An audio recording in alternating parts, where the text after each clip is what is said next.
இறை இயேசுவில் பிரியமானவர்களே, இன்று அன்னையாம் திரு அவை புனித ஆஸ்கர் ரொமேரோ என்பவரின் நினைவை கொண்டாடுகிறது.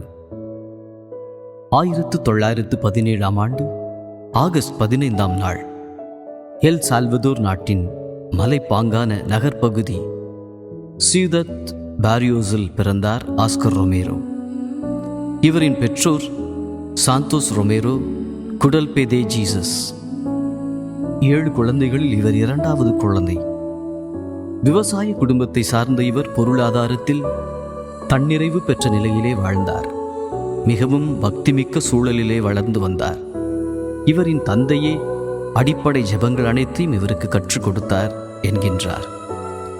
இறைவனின் திட்டம் முழுமையாக செயல்படுத்தப்பட தன்னையே முழுமையாக கையளிக்க வேண்டும் என்ற மனப்பாங்கோடே வளர்ந்து வந்தார். தொடக்க நிலையில் குடும்பத்தில் ஏற்பட்ட சில பொருளாதார சிக்கல்களின் காரணமாக தச்சு வேலை செய்ய வேண்டிய சூழலுக்கு தள்ளப்பட்டார். அருட்பணி மான்ட்ராய் என்பவரின் உதவியோடு குருமடத்திற்கு சென்றார். குருமடத்தில் வாழ்ந்த காலத்திலே இறைவனோடு தனிமையில் அதிக நேரம் செலவு செய்தார். ஏழை எளியவர்கள் மீது அதிக அக்கறை கொண்டவராகவே வளர்ந்து வந்தார். குருவானவரின் பாரம்பரிய சொத்து சிலுவைதான் என்பதனை உணர்ந்து வாழ்ந்தார்.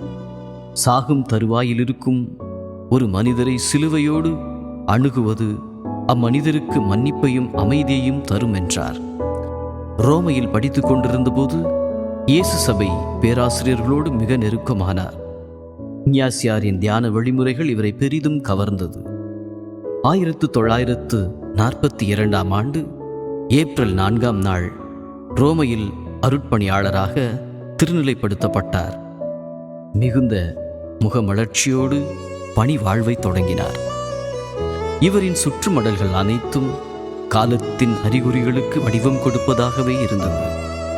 1977 சான் சால்வதோரின் புதிய பேராயராக தேர்வு செய்யப்பட்டார். பாரம்பரிய அணுகுமுறையில் அநீதிகள் குறித்து அப்பட்டமாக பேசாதிருப்பது ஊழலுக்கும் அடக்குமுறைக்கும் துணை போவது என்றார். மனித உரிமை மீறல்களை மிக வன்மையாக கண்டித்தார்.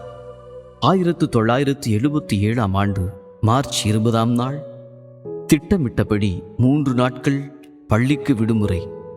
பேராலயத்தில் பேராயர் தலைமையில் திருப்பலி நடைபெற்றது. 100,000 மக்கள் கலந்து கொண்டனர்.